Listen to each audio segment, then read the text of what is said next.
Të dashur qytetarë të Luginës së Preshevës. Po ju drejtohem sot për një padrejtësi që po ndodh hapur dhe që po prek çdo familje shqiptare në këtë vend. Donacionet nga Kosova dhe Shqipëria të dedikuar për shqiptarët e Luginës po bllokohen. Këto janë mjete të ligjshme me vendime zyrtare për zhvillim, për arsim dhe për të rinjët tanë.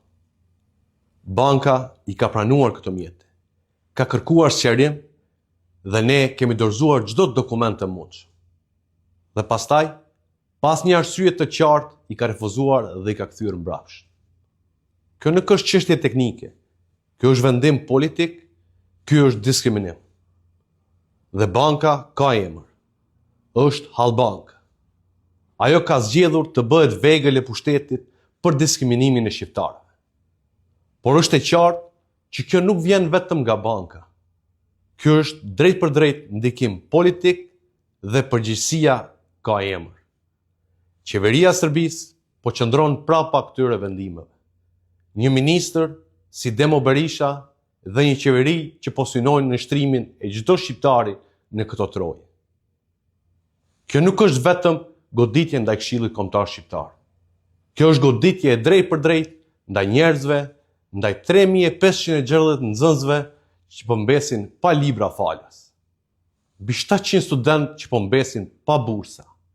Rreth 100 të diplomuar që po mbesin pa praktikë profesionale në Luginë të Preshevës, 957 bujq që po mbeten pa mbështetje financiare, 139 organizata që po mbesin pa mundësi për të zhvilluar aktivitetet e tyre, 25 shkolla sportive, 80 organizata kulturore, 15 mediave, 13 organizata që merren me të drejtat gjuhësore, 6 organizata që merren me fëmijët me aftësi të kufizuar dhe mbi 500 persona që do të angazhohen drejt për drejt në këto projekte në Luginë të Preshevës.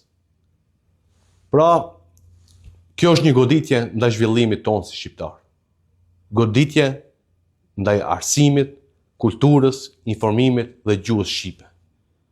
Kjo është një diskriminim i hapur. Kjo është përdorim i një sistemi si mjet politik kundër shqiptarëve. Por dua të them të qartë, ne nuk do të ndalemi, ne nuk do të tërhiqemi, ne nuk do të heshtim. Sepse kjo nuk është vetëm çështje fondesh. Realisht është çështje dinjiteti, është çështje e të drejtave, është çështje e të ardhmes sonë. Dhe kjo betejë nuk është vetëm e Këshillit Kombëtar Shqiptar. Është e çdo shqiptari në Luginë të Preshevës. Prandaj, ju ftoj të gjithëve të na bashkoheni. Sepse kjo padrejtësi prek çdo familje shqiptare dhe të ardhmen e të gjithë komunitetit tonë. Dhe ne do të vazhdojmë derisa kjo padrejtësi të marrë fund. Sepse të drejtat tona nuk negociohen, ato janë elementare. Dhe ardhmja jonë nuk mund të bllokohet nga askush.